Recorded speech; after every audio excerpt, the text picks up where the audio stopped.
6 bölüm. Әла kichik apisi tikib bergan paxtaliq jiletkisining qo'sh astirini söküp, xatni paxta bilan astar orasiga ilib qaytadan tikdi-da, yerim kechada yo'lga tayyorlandi. Arbadash, dedi u do'stining qo'llarini chingsqib, Rahmatning ota-onasini tepib, uni dafn qilib etinglar. Bu yigitning qaysarligi haqida kelgusida so'zlashimiz. U bizga turmadagi do'stlarimizning orzu-armonlarini yetkazdi. Men Urumchiga, bo'lmaganda Beyjingga partiya markaziy komitetiga borman. Bir suiqaschining to'kmati bilan bizning ajoyib odamlarimiz o'lib ketmoqchi bo'lyotdim. Tez harakat qilmasam kechkiman. Men ishonchlik odamlarim orqali Hoshirning muning xetini partiyamizning mas'ullariga yetkazaman. Arifning ayoli unga yo'lliq tayyorladi. Әла oxirgi qitim Rahmatning jasadi bilan xo'shlashdi. Rahmat uningga to'liq go'zal, so'yimli ko'rindi. Yigitning tatargan, balliq belgilari yo'qolmagan pokiz yuziga soya tashlab turgan uzun kirpiklari chanoqlarda qon qetib qolgan, to'liq chiroyli burni, amdila burdi xat tortgan, bir gapining yerimini deb bo'lib, yerimini deyishga tamshilayotgandek ko'rinadigan omoq lavlari Әlaning xotirasida mangulik izna qoldirdi. Әla qaytadan buvaycha yasinib, etini o'yintib, Güzalayning uyiga kelganda subiy ko'tarilgan edi. Hoyli darvozalari mahkam etilgan, oppoq qiruvlardan shoxlari o'gizlarga egilgan qiyri teraklar ustida qog'lar ansiz qaqildishib, ishlar xushyoqmay g'avshishib qo'ygandan boshqa atrofda hech qanday ovoz shapi yo'q edi. U o'g'li va doim xiyoldan ketmaydigan go'zal ayolni ko'rib olish istagi bilan etini baq qo'rg'onini agitib o'tib, pakarliq sho'rdan baqqa, ondan baqqa qargan deriza qapqillarga qaradi. Aşu him yıpılgan qapqılar içinde onun söyümlük adamları uxlamakta. O öz balısını körüşke taqaza. Haşırlar bilen onu türme tamları ayırıp duruptu. Bunu öz oğlu bilen ayalınıcı, ularını ayırıp durgan qaysı tam. Öşmenlik, adavet ve köngülsüzlükке oxşaş mengülük judalık. Ayrılışqı sebep bolladığın insan söygüsünün düşmanları tam bulup durup adamdı. Yoq. Bundaq deyishga Əlaning hargiz tili bo'lmaydi. İnsanlarning menmenlik, o'zamchilik, jahillikqa o'xshash ham aybi, ham xususiyati hisoblanadigan mijoz xulqi belgilari ularning orasidagi illiq havoni to'nglatib, muz paydo qildimi? Navoda shundoq bo'lgan bo'lsa, Əla mushu turqida bu muzni nafsi, ko'z yoshi va hatto issiqini bilan eritishga tayyor edi. U endi judolik va talmurish azobi bilan özünü tavlaşını xalmaydı. O özüden ötken ayıplar üçün ayalının aldıda tizninib oturup keçirim so'rashqim tayyor. Hey buvay, nimen yo'q? Tam tövdeki kesak bilan o'ralgan hojatxondan bir ayolning beshi ko'tarildi. Men Güzalayni ko'ray dedim. Endi sen qolganmiding? Po'qsaqal, u so'laqda bolasini birlari ilib ketdi. Uyga bo'yning uzilgicha so'zilib qarag'aning bilanmi baribir. Çaşqandan başqa hech kim yo'q. Mang yo'lunga ezilqidek marmay. Әla uning degini qildi, yo'liq mangdi. O oblastlik turma oldiga kelganda quloqchisining yunglarini oppoq qurib bog'lagan edi. Qurolliq muhofizachi uningga ansizlik bilan qaradi. Nima deysan? Oqshom etilgan bolaning dadisiman. Nima? Kim etilibdi? Bundaq ish yo'q. Manga ket. Belli, dedi Әla o'z-o'ziga. Bir odam etilsin-u, bu ish bularning xiyoliga kelmasin. Bir it o'lsa, bütün bir yezda o'lg'ili bo'ldi deyu, bütün surak bir odam o'lsa, bular g'am yemay yurishidi. Ular qanday odamlar? Men bularga o'zimni tutib berib, do'stlarimga bo'lgan sadoqatimni ifoda qilmoqchi bo'lgan edim. Toza ahmoqlik qilgan ekanman. Bunda qilgan bo'lsam, hoshirlar uchun kim yig'laydi? Ularni qutuldirish, ular bilan birga o'lgandan afzal. Hoshir xetida menga qanday cho'ng umid bog'lagan-a? Do'sti uchun qurbon bo'lishni sharaf bilgan odam mengu g'olib, o'zi uchun do'stini tutib bergan odam o'limga mahkum. Hoshirning bu so'zlari uning turmaga kirgandan keyingi ta'sirotdi. Uning bu so'zlarida bir ulug' haqiqatning nuri chaqnab turibdi. Men har qanday yo'l bilan bo'lsa-mu, do'stlarimni o'limdan qutuldirman.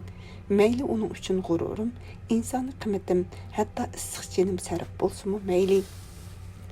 Turma tomlari egiz, do'qmush-do'qmushlardagi Potaylarda quralliq yigitlar bor. A'lo otliq turmini aylanib yurib, yuqorqilarni o'yladi, oxiri etining beshini shimolga burdi. Uning yodiga hozir harbiy rayonda ishlaydigan bir do'sti tushdi. Joe familiyalik bu yigit bilan A'lo Millatlar institutida yaqin do'st edi. Joe 1961-yili G'arbiy Shimol Millatlar institutining Uyg'ur tili kasbini tugatib, Ili harbiy rayoniga taqsim qilingan. U avval tarjimon edi. Hozir Silingbuda muhim xizmat ekan. A'lo uning bir aql ko'rsatishiga ishonadi. A'lo uning uyini uzoq izladi. U boshqalarga o'zini Joening Uyg'ur tilini praktika qilgan vaqtidagi dadisi deb tanishtirdi. Uyg'ur tilini o'rgatgan Hanzu bolalar o'zlari yotgan uylarning egalarini dada, apa deb ataydi. Kun chiqqanda u Joening oilasini topdi. U edini orqa darvoza yeniga bog'lab qo'yib, xurjun qachisini ko'tarib, 3 qavatlik binoning 2-chi qavatiga chiqdi. Bir askar Joening eshigini ko'rsatib qo'yibla ketgan edi. Kimni izlaysiz? Dedi yosh, xushxuy ayol kulib turib. Milliy yo'ldoshlarinimi? Yo'q, erkinni izlab kelgan. Dedi A'lo Uyg'ur tilida. Ayol javob berguncha uy ichidan Joening ovozi anglandi. Kiring, mana men hozirla. A'lo uyga kirdi. Joe uni dastlab toniy olmadi, lekin qizg'in kutib oldi. A'lo konu tonishini topganligi uchun xo'shal, lekin u qalbidagi borgansa ig'irlashayotgan jarohatning zarbisidan g'amgin va so'lg'in edi. U kurak juvusini soldi. Joening hubida illiq uyi, g'amsiz bolalari uning burniga o'zidan borgansir yiroqlashayotgan oila baxtini puratdi. Uning ko'ngli buzildi, yig'lig'usi, nola qilg'usi keldi. Lekin u g'ayrat bilan o'zini tutib oldi. Uningdan ko'zini uzmay qarab o'tirgan Joe bovayning chiroyidagi o'zgarishni payqadi. Nima bo'ldi, tag'a? Dedi u mehribonlik bilan. Muzlabsiz, choy iching. Siz kepak yuzdinmi? Yo'q, dedi A'lo o'zini tutib olish uchun gapni chaqchaq o'rib. Men kepak yuzdan emas, jiris yuzidan. Joe qaqaqlab kuldi va bovayning chaqchiqini ayoliga o'rib berib edi. Ayolim qaqaqlab kuldi. Shu chaqdala A'lo ularga Hanzu tilida tang davridagi mushinga o'xshaydigan bir latibini so'zlab berdi. A'lo Hanzucha so'zlagandan keyin Joe uni tanib oldi. A'lo siz, bu nimangiz? U A'loning soqolini ko'rsatdi. A'lo soqol burdini yulib oldi-da, bu girim, men hozir artist, men bir hayot tragediyasida rol o'ynayapman, dedi. Joe uning ovozidagi ochiq ta'nidan uning qechib yurganligini darhol tushundi. Uning ayolimi darhol uyning eshigini yopib qo'yib chiqib ketdi. Xabarim bor, dedi xeyli jimliqdan keyin Joe'ga boshlab. Og'inangiz Hoshirning ahvolidan xabarim bor. Yaqindala oblastlik inqilobiy komitet xalq qo'g'dash bo'limidagi saboqdoshlarim menga hamma ahvolni aytdi. Sizning texchi tutilmay qechib yurganingizni anglaganman. Undaqda boshqalarning tutib olgandan sizning tutib berganingiz yaxshi. Men sizga o'zimni ma'lum qilg'ili keldim. A'lo sinash nazari bilan Joe'ga qaradi. Joe tamakisini obdan shumirib olib, A'loning ko'zining ichiga qaradi. Do'stlarning tonish sirdosh ko'zlari ovozsiz so'zlashdi. Joe'ning ko'zi menga ishon desa, A'loning ko'zi seni oyayman deydi. Menga tas. Men siyosiy bo'limning bir mas'uli. Uning ustiga yangidan tashkillangan birga zarba berish, ushga qarshi turish harakatiga yetakchilik qilish qo'mondonlik shtabidami vazifam bor. Vazifa nuqtasidan qaraganda sizni ko'rib turib tutib bermaslik bir jinoyat. Lekin biz odam, biz do'st, mendami vijdon, hissiyat bor-da. Siz mendan yordam kutib kelibsiz. Men tashkil oldida xatolik o'tkazsam-mu, mayli, vijdonimga xilof ish qilmayman. Sizga yordam qilaman. Mayli nima bo'lsin, men sizni o'z uyimda baloyi ofat o'tib ketguncha saqlay olayman. Lekin men sizdan yolg'izlab panohlik tilab kelmadim. O'limga hukm qilinganlarni qutuldirib kelishda yordam talab qilib keldim. Joe A'loga tikilib qaradi. Ularning ko'zlari yana so'zlashdi. Joe'ning ko'zi meni tanqislikda qo'ydingiz desa, A'loning ko'zi men ular bilan bir tan bir jon demakda edi. Sizcha ular gunohsizmi? Menga o'xshashlar gunohsiz. Joe, biz heliqi raqib Jo'rinning to'kmiti bilan qaralangan. Bilamsiz, aksal inqilobiy tashkilot degan narsa mavjud emas. Siz buni xatni o'qib ko'ring. Haşir 7 qitim so'roq qilingan, eng oxirgi so'roqda u Namat bilan yuzlashtirilgan. Namat yuzma-yuz qarab turib, yolg'on ansi to'qigan. Manab ismli biri tayoq azobga chidamasdan bu yolg'on ansini iqror qilib qo'l qo'ygan. Siz buni qonga milangan xatni o'qib chiqing. Bu Hashirning turmada turib yozgan xatirasi.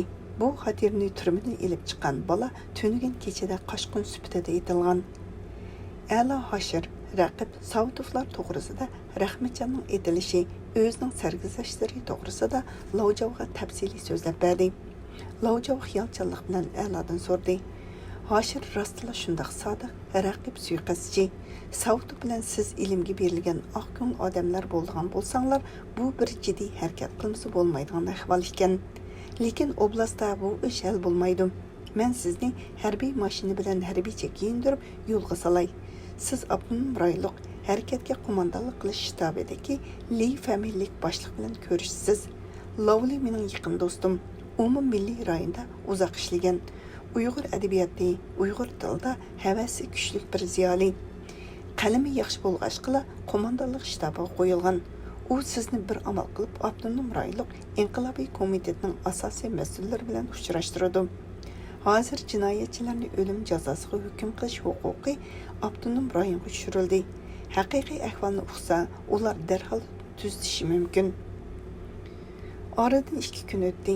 A'lo Lavjavning himoyasida kichik mashinada yurib nurg'un ahvollarni uqdi. Go'zallikni Odila qutuldirib bolasi bilan birga o'ziga e'yilib ketibdi. Raziya qo'yib berilgan ekan, turmadan chiqmay turibdi. U to'liq oqlasanglar chiqaman, kengchilik bilan bir taraf qilindi degan xulosaga rozi emasman deb turibdi. Osmon qaramliq bilan turmadan qochib, deraksiz yo'qolibdi. Hashir bilan Raziya Jazoduncha Qizil qiya romandagi turma ismi aloqalashib, yoshligida uzilib qolgan muhabbat rishtasini qaytadan ulib olib, qiyin sharoitda baxtli kun o'tkazib yetibdi. Saud bilan Nadirov o'zlari ustidagi bu uqishmaslikqa qattiq norozi bo'lishib, Abdunum rayon va davlat rahbarlariga kayni-kayndan arz berib yetibdi. Hashir xuddi o'z xatida yozgandek, bu agri to'qayliqni sabr, toqat va ishonch, umidvorlik bilan o'tkazib yetibdi. Qo'rmash qattiq qiyin qistoq zarbasidan esini yo'qotib qo'ygan o'xshaydi. U kash kirgichila beshini chatirqa sangiltib, un-tunsiz xiyol bilan o'ltirib kunlarni o'tkazgidek. Toshpo'lat 24 kishilik yotoqda egashkuchilar qatorida ekan. A'lonurni Urumchiga yo'tkab opirib, o'z idorasiga kurash qilishga topshirgan ekan. Anglashlarga qaraganda qochgan o'xshaydi. A'lo bu xabarlarni Roziyaning dadasiga chiqargan xatlari, Zulg'umonning oldirab tenib ko'chada aytib bergan so'zlaridan angladi. A'lo itini Xanzu bozordagi Aysiram dengida uchrashgan yezliq boladan Zulyaning oilasiga, Zulya o'zi nahiyasida ekan, chiqaribdi. Zulya oilasi otni albatta egasiga topshirdi. U shu kuni kechilib Urumchiga kasal yo'tkagan harbiy doktor mashinasi bilan yo'lga chiqdi. Mashina Bayandaydan o'tgandan keyin A'loning butun vujudi azobdan titradi. Chunki uning hayotga ma'no va xo'shallik beg'ishlag'uchi yaqinlarining hammasi mushu kaynda qolgan g'uljon shahrining eng qorong'u, qo'rqinchli, vahimalik yerlarida turmoqda. Bog'lari, pokiz ko'chalari, ozoda uylari, mehmondo'st oqko'ngil odamlar bilan kishilarga jannat bo'lib tuyulgan bu go'zal shahardan bugun uning do'stlari, yaqinlariga panoh joy tepilmadi. O'z ota-bobolari sepil qurib, cho'rib, bog' yasab, o'stan chepib, o'z tari bilan ko'klatgan bu shahar bugun ularga yot. Manching hukmdorlarining chidog'siz zulmi dastidan qo'lga qurol ilib qo'zg'alon ko'targan Sodir, Ilohun avlodlari bugun panohsiz. Gomindan aksiyatçilarının çekinin aşkan milliy zulmi jeniga batqanligi uchun insoniy huquq, erkinlik ve demokratiya uchun qo'lga qurol ilib jang qilgan azmatlar bugun gunohkor. Bundaq adolatsizlikni cheklaydigan biror kuchning o'z yurtidan tepilganligi A'lo uchun cheksiz azob. U borgan sari yaraqlashayotgan shahriga, kindiqini to'kilgan pokiz tuproq, sop havo, sho'x va shifoliq suyida uni cho'ng qilgan ilik vodisiga to'ymasdan qaytilab qaradi. Ko'zlaridan ixtiyorsiz yosh to'kildi. U o'zini zotli tutib ololmay, o'pka-o'pkisini bosolmay yig'ladi. beshi cheklangan harbiycha juviga o'rinib mashinaning o'tirsida kigiz ustida yenicha yotgan odam Alaga qarab qo'yib so'radi. Yigit, nimaga yig'laysan? Harbiy deganga bundaq yig'i yarashmaydi-ku. Ala shu chaqla o'zining harbiy kiyimda ekanligini esiga oldi. U o'ziga tikilib qarab turgan chosi yuz, lavlari qalin va qop-qora kelgan bu odamdan ko'zini qochirib ta'tir qarab oldi. Aytqana, qandaq bir ko'ngil og'riqqa yo'liqding? Ala qattiq uluq kichiktinib qo'yib past ovozda. Opam ig'ir holda yotidi. Men qaytib kelguncha hayot turamdi yo'q, dedi. Uning opam deganini bir o'zi tushunadi. Bu opa turmadagi yiqildir albatta. Qandaq vazifa bilan mangding yigit? Opamga to'g'ri izlab. Nima? Shundaq cho'ng shaharda tepilmag'idek qandaq to'rkan u? Tepilmadi. Navada Urumchidimi tepilmasa, Beyjingga boraman. Mundaq degan. Undaq bo'lsa, yig'ilsang bo'ldigan. Yig'ilsang menga daxlisi yo'q, yig'lavergin. U odam Alaga manlik qarab qo'ydi. Alaning u odamdan gap so'rag'isi keldi. Siz yordarmi aka? Ha, qachondan beri? 24 yildan beri. Milliy armiyaning koni ofitserlaridan ekansizda. Koni ofitser emas, koni jangchisi. Shexu so'qishida yaralangan. Ha, batalyon komandaringlar Nadirovmidi? Sen Nadirovni nereden bilsen? Heylik adam cho'chib o'diqib so'radi. U odam bizga yaqin tuqqan bo'ladi. Nadirovni yo'qlab turyotamsan? Albatta, ammo ahvoli yaxshi emas. Bilaman, vobal bo'ldi. Noiti yaxshi odam edi. Amal qancha qo'limizdan hech ish kelmaydi. Rost gapni qilishmi kelmamdi. Siz o'zingizning kommunistligingiz bilan uning gunohsiz ekanligiga kepillik qila olmamsiz. Sen o'zingchu sen qila olmamsan. Men qila olmayman. Zo'ri tepilganda jinimdan kechib turib uni qo'g'dashga tayyorman. Mundaqda sen ularning aqlsizlik qilib yana qo'lga qurol olmoqchi bo'lganligini yolg'on demoqchimisan? Shundaq butunlay yolg'on. Hoshir Nadirov, aksil inqilobiy guruh, yolg'on damsina, u bekitilib bo'lgan anzini ag'dirolg'idek senda qandaq pakt asoslar bor? Men naq shu aksin inqilobchilarni tutish jarayonida kodi jarohatimni qo'zg'atib olgan. Sen bilib qo'y, bundaq biljirlash bilan beshingga bola topsan. Uning qilin qora qalpoqlari titradi. U yuqorqi gaplarni aytganda xuddi hozirla Allohga aytilgandek o'rnidan tipirlab o'ri bo'ldi. Mushtumlarni havoda planlatdi.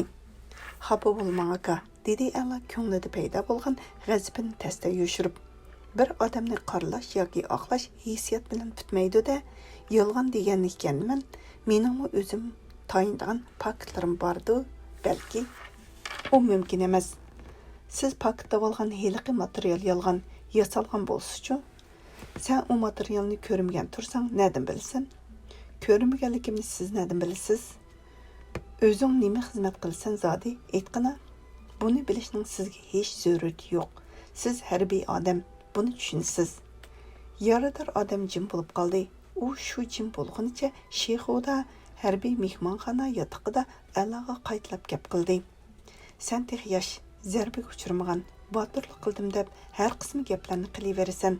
Bizdek sinipiy kurashning bo'ron chapqullarida cheniqqan bo'lsang, panturkistlarni tozalash, o'ngchi, yerlik millatchilar bilan kurash qilish qatorliq harakatlarga qatnashgan bo'lsang, bilatding. Panturkizm bir kunmi uxlamadi. Elixon to'ri bilan Savut damollarining ruhi hamma yerni kezib yuriydi. Ularning odamlari teg'icha yang ichida xanjar saqlab yurmoqda. Ming japa bilan qurib chiqqan qizil hokimiyatni ulardan qo'g'dimoq bizning burchimiz. Madaniyat zo'r inqilobiy jarayondagi qisman qalayimqanchilikdan foydalanib, bir qism odamlarning yo'shirin aloqa o'rnatib tashkilot qurganligi rost. Bu bir paket. Ulardan yuzi, hatto mingini otqanga biz haq tugab ketmaymiz. Balki xotirjam, texmo baxtlik bo'la olamiz. A'la oldidagi issiq choydan bir yutum ichib, ichidan qo'zg'ilayotgan titrakni oram basaldi. Navoda biz ortiqcha gumonxo'r bo'lib qolsaqchu, o'zimizning eng yaramli odamlarimizni suiqasdchilarning tuhmatlariga ishinib dushman qilib olgan bo'lsaqchu, u chaqda ulardan yuzni emas, birini o'ltirishmi kechirgusiz gunoh. Siz bu ishning mushu tarafini o'ylab boqqanmi deb so'radi. Yardar yotgan karvatini g'ijirlatib, yerim o'ri bo'ldi. U tarini turib mushtumini planlatdi. Alaylık Nadirovni, dedi u g'azab bilan. Mushu Shixuda bo'lgan so'qishda qahramonlik qilgan edi. Lekin hozirchu Liu Shaoqi, Pengduhaydek odamlar o'zgarib partiyamiz va xalqimizning dushmaniga aylangan yerda Nadirovlar o'zgarmaydimi? Boshqa cho'ng dushmanlar nima qilgan bo'lsa, Nadirovlar shuni qilgan. Ular vatanni parchalamoqchi, xalqni qulluqqa ittarmoqchi, qisqasi bizga baloyi ofat keltirmoqchi. Ularni oqlamoqchi bo'lgan odam xalqning ashaddiy dushmani. Xatolashyapsiz, dedi Alamu ixtiyorsiz asabiylashib. Aksicha, ularni qoralagan odam xalqning dushmani. Nima deyapsan, ashaddiy o'ngchi? Sen nima degan bo'lsang shuning ta'tirini. Men seni tutib berman. Sen xalq ozodlik armiyasining jangchisi emassan, xatarlik dushmansan. Men seni jazman tutib berman. Menmu sendeklardan buningdan boshqa hech narsa talab qilmayman. Senlar tutib berish, o'ltirish hisobiga mansab, o'ringa ega bo'lganlar. Xalqqa baloyi opat sendeklardan keladi. Qo'shni uydan 2 kishi kirgandan keyin ular jim bo'lib qolishdi. Yarador jaloqlab titrab, azob bilan hozirab tamak chekatdi. A'lo bo'lsa tishlarini g'o'chirlatib, qo'ldagi kitobni maqsadsiz varaqlaydi. A'loning ko'ziga uyqu kelmadi. U Urumchi g'ulja tosh yo'liga chiqib, maqsadsizla uzoq mangdi. Uning yodiga Nadirovning Shixu urushi to'g'risidagi hikoyalar keldi. Mushu shaharning chetidagi sozliqda milliy armiya jangchilari Gomindangning johil qo'shini bilan jang qilgan. Dushman Potiyni portlatish uchun qancha yigitlar qurbon bo'lgan. Xalqni zulmdan qutuldirish uchun elning esil farzandlari qanchalik qonlarni to'kkan. Qanchalarning jasadlari cho'llarda nom nishonsiz qolib qolgan. Bugun shu janglarda yaralangan bir jangchi o'z sabdoshlariga, o'z xalqiga ishonmaydigan bo'lib qolgan. Uni shundoq ishonch va samimiyatdan mahrum qilgan qanday bir kuch? Bu kuch uzluksiz ilib berilgan siyosiy harakatning ilhomi emasmidi? Yana mushundaq inqilob bo'laveradigan bo'lsa, do'stlar, bir oiladagi ota-ona, bola va qizlar mu bir-biriga ishonmaydigan, bir-biri bilan dushmanlashadigan bo'lib ketamidi? İnsanlarni bir-biri bilan dushmanlashtirishning jamiyat, hayotlik uchun fojiadan mu boshqa roli bormidi? A'loning savatdoshlari, yurtidagi dehqonlar, Nadirovning sabdoshlari burun inoq samimiy qarindoshlardan edi. Bugun ular nimishqa bir-biriga dushman, bir-birini yo'qotish, o'ltirish qo'ydi. A'lo ko'chada minib yurib, o'zi yashayotgan ashu inqilob sharoitimi, bu sharoitni paydo qilgan odamlar to'g'risida uzoq o'ylandi. Urumchida Lavjovning tunishtirilishini ishlatmasdan davolanqili ketdi degan tunishtirish bilan o'tir ko'rikdagi ommaviy mehmonxonaning 2-qavatida 2 karvatliq bir uyga o'ralashdi. Mehmonxona paskana tartibsiz va har xil ish bilan kelgan xilma-xil odamlar bilan to'lgan edi. U atsi piyoda yurib, Abdunum rayonlik inqilobiy komitet binosi oldiga keldi. Nanmin, Dashmin, Bayxosidagi axlat dövlari, oshxonalarda bir qacha nachar tamoq uchun o'chira turishgan, o'ri turib tamoq yeyishayotgan, nachar kiyingan odamlar avtobus bekatlaridagi qalaymaqonchilik, idoralarga rasmiyatvozlik, odamlar munosabatidagi qo'pollik uni bu shahardan o'ng'ayla zeriktirib qo'ydi. U Lavjoning xetini ilib, Li familiyalik odamni nurg'un izladi, lekin topolmadi. Faqat yarim oy o'tgandan keyinla u yana G'arbiy Shimol millatlar institutini bitirib, harbiy rayonga xizmatga taqsim qilingan saboqdoshlarining yordami orqali Li familiyalik odam bilan ko'rishaldi. U xamsimiz, panohroq, 2 qo'zi salpib turadigan, 40 dan oshgan qizg'in, eg'ir besiq odam ekan. A'lo uningga do'stlari Nadirov Saudovlar to'g'risida hamma gaplarni, Hoshimning xetidagi o'zlariga o'lim jazosi berilganligi to'g'risidagi yomon xabarni yarim kun so'zladi. Lavli A'loning so'zlaridagi fikrning aniqligi, ixchamligi, atalg'ularni joy-joyida qo'llanishi qatorliq til san'at jihatdagi mahoratiga diqqat qilib, qo'yilgan masalalarning jiddiyligi, tez hal qilishning zarurligi qatorliq taraflarga diqqat qilmadi. A'lo so'zlab bo'lgandan keyin u chunqur o'ylangan bo'lib, uzoqcha ko'zlarini yumib, tamoqqa chekib jim o'ltirdi. Oxir u A'loning Hoshir Nadirov aksal inqilobiy guruh bilan yasalgan o'yinning orqa ko'rinishi to'g'risida degan mavzuliq yozma dokladni qo'lga oldi.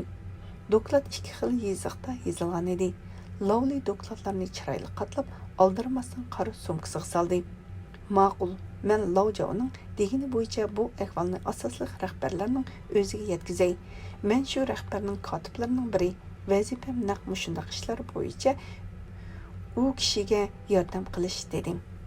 Lavli qancha tez bo'lsa shuncha yaxshi. Angsam hukm mushu yerda chiqarilgudek shundaqmi? O'lim jazosi hukm qilishni bekitadigan guruhi bor. Guruhi muzokara qiladi. Asosiy rahbar qo'l qo'ydi. Men yaqinda bo'lgan muzokaralarga qatnashdim. Hoshir Nadirov Aksel inqilobiy guruhining materiali turg'izildi, lekin texnik muzokara qo'yilmadi. Muzokaradan burun men boshliqqa ishni cho'qim ma'lum qilman. Hech bo'lmaganda deloni qayta tekshirib ko'rishga bo'ladi.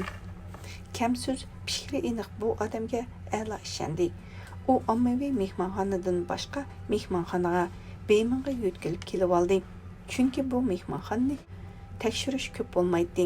Bu yer bexatar edi, lekin bexatar bo'lgani bilan zerikishlik edi.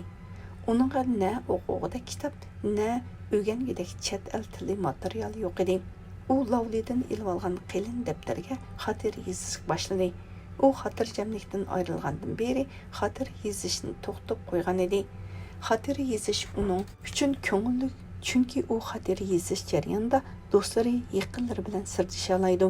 Hayot to'g'risida, kelgusi to'g'risida qilgan xiyollarni qog'oz yuziga tushirib, ko'ngil dimiqtiliqidan qutula oladi.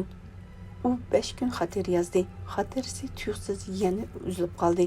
Chunki Lavli noiti bearamalda kirib kelib, uning shum xabar yetkazdi. Hoshir Nadirov guruhi to'g'risidagi delo muzokara qilingan.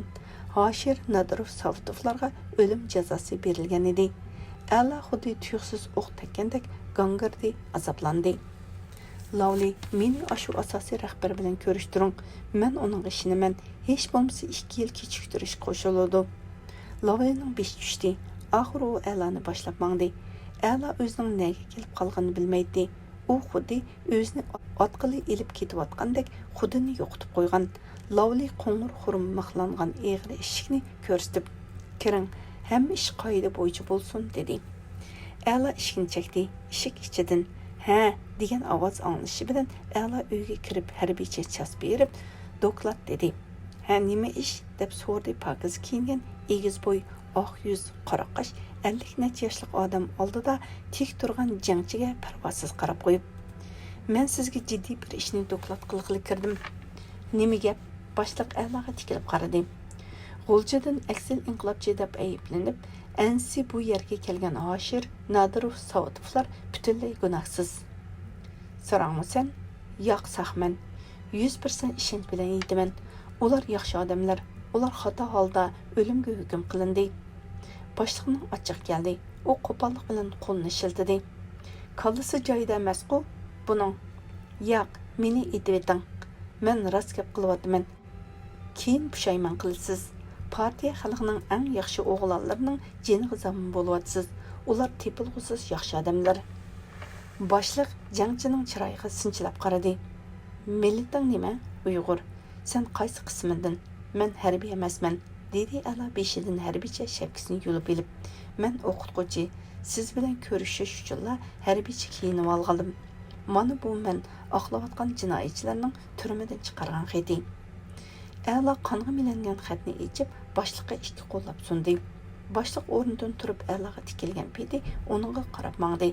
Uning qo'shimisi turilgan qopqidan muz yog'atdi. U Alani darhol qo'lga ilish to'g'riliq buyruq berish mumkin edi. Naq shu chaqda bir ayol eshikdan itilib kirib keldi. "Siningyan", dedi kirgan ayol Alaga yalt qilib qarab qo'yib, "Bu bir jiddiy ish ekan. Men sizga yolvoray, buni yolg'on jangchini kechiring." Boshliq birdan yumshadi. U kulib turib Alaga chiqib ketishni ishorat qildi. Ala chiqib ketib etib chiroyli ayolga minnatdorlik bilan kulimsirab qaradi. "Rahmat Shavli", dedi u Uyg'ur tilida. Ala boshliqning "Shavli, toza vaqtida keldingizsa, yo'ldishingiz qani" deganini anglab qoldi. Sirtda uni Lavli kutib oldi. U ahvolni Alaga qisqacha tanishtirdi. Ala bilan G'arbiy Shimol Millatlar institutida birga ishlagan, Alaga Xanzu tili o'rgatgan, Alani to'liq qadrlaydigan Li muallim hozir bir muhim odamning ayoli ekan. U odam Muno boshliqning birdan bir gap yegizalaydigan do'sti ekan. Әланың сабақташлары мәслихатлашып, bu jiddiy paytda bu oxirgi kozirni atgan ekan. Xotirjam bo'ling. Endi bu anza qaytadan tekshirildi, dedi Lavli A'la bilan ko'rishgandan beri tunji qitim kulimsirab. Ey, bugun biznikida do'stlar bilan tamoqqa birga bo'ling. Endi xotirjam bo'ling. Shavli bizning boshliqni bek o'ng'ay gapga kirgizalaydi. Bu gapga A'la hayron. Chunki uning barliq pakitlari, tirishchanliklari chiroyli ayolning bir yiqimli kulkisichilik rol o'ynay olmagan edi.